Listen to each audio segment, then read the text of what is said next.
të lumturit dhe të vuajturit. E pyetën një të mençur një ditë, si mund të jetohet i lumtur në këtë jetë?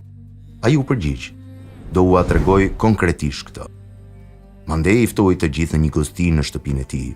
Pasi ulën të gjithë, ai u solli një tenxhere plot me supë, të cilën e vendosi në mes të sofrës. Mandej u solli lugët, të cilat nuk ishin të zakonshme.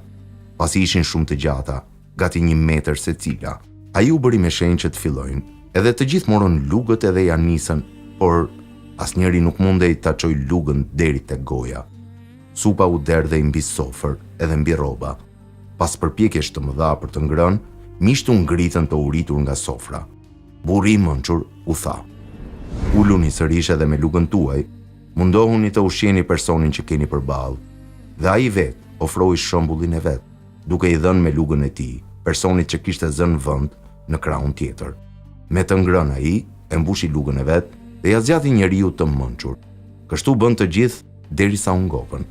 Në fund, burri i mençur u ngrit në këmbë dhe u tha: "Në sofrën e jetës, kushdo që orvatet të ngop vetëm veten e tij, do të mbetet gjithmonë i uritur. Sa kaq, ai që mundohet me sa mundet që të ngop vëllain njëri, do të ngop vëllain e tij edhe veten. Ai që jep është gjithmonë fituesi. Lumturia e secilit në këtë jetë nuk arrihet vetëse duke lumturuar të tjerët."